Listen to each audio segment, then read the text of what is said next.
Hello friends, তোমাদেরকে আরও একবার অনামিকা সিম্পল রেসিপিতে স্বাগত। তোমাদের সকলকে নতুন বছরের অনেক অনেক শুভেচ্ছা ও ভালোবাসা এবং গুরুজনদের আমার প্রণাম। আজকে আমি আমার বেগুন বাটার রেসিপিটা শেয়ার করব। এটা শীতকালের একটা খুব ভালো খাবার, এটা গরম ভাতের সাথে খুব ভালো যায়। তোমরা অবশ্যই আমার সাথে শেষ অবধি থেকো। আমার চ্যানেলটা সাবস্ক্রাইব করতে ভুলো না, বেল আইকনটা প্রেস করে দিও। তাহলে চলো বেগুন বাটাটা শুরু করছি। বেগুন বাটা করতে আমি ছোটো মতন একটা বেগুন পুড়ে রেখেছি, বেশ খানিকটা ধনেপাতা কেটে রেখেছি, একটা কাঁচা লঙ্কা, এক কোয়া রসুন রেখেছি, আর 1 টিস্পুন সর্ষে আমি ভিজিয়ে রেখেছিলাম। সবার আগে আমি সর্ষে, রসুন আর কাঁচা লঙ্কাটাকে খুব মিহি করে শিলে বেটে নেব। তোমাদেরকে বলে রাখি একটা কথা, এটা অবশ্যই শিলে বাটারই চেষ্টা করবে। মিক্সিতে বাটলে টেক্সচারটা বড্ড বেশি স্মুথ হয়ে যায় বেগুনটা সমেত, যখন আমি বাটবো। এটা শিলেই সবসময় টেস্টটা বেটার হয়।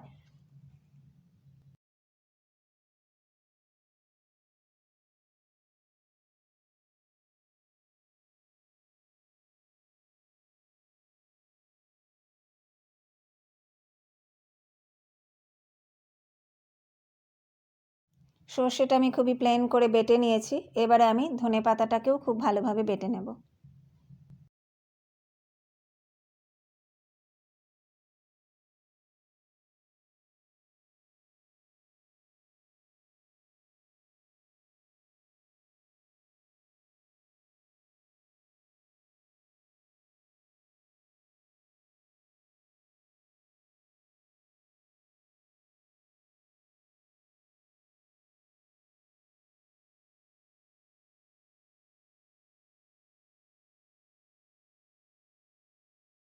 ধনেপাতাটা আমি খুব ভালোভাবে বেটে নিয়েছি। এবার বেগুনটা দিয়ে সব একসাথে আমি বেটে নেব।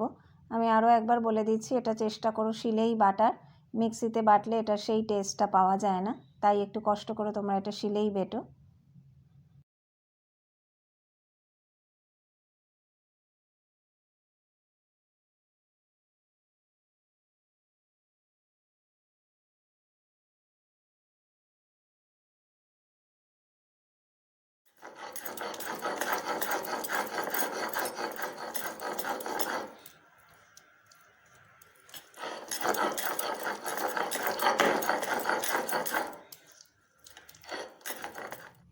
বাটাটা আমার হয়ে গেছে, এবার এটাকে আমি একটা বাটিতে উঠিয়ে নেব।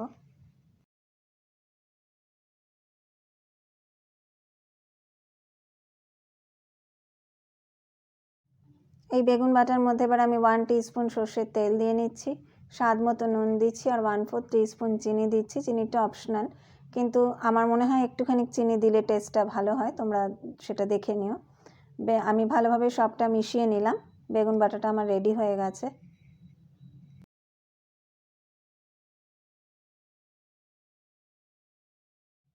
গরম ভাতের সাথে এই বেগুন বাটা খুব ভালো লাগে। আমার এই আজকের বেগুন বাটার রেসিপিটা তোমাদের কেমন লাগলো সেটা আমাকে কমেন্ট করে জানিও, আর যদি ভালো লাগে অবশ্যই শেয়ার করো বন্ধুদের সাথে এবং লাইক করে দিও। সবাই খুব ভালো থেকো, সুস্থ থেকো, নমস্কার।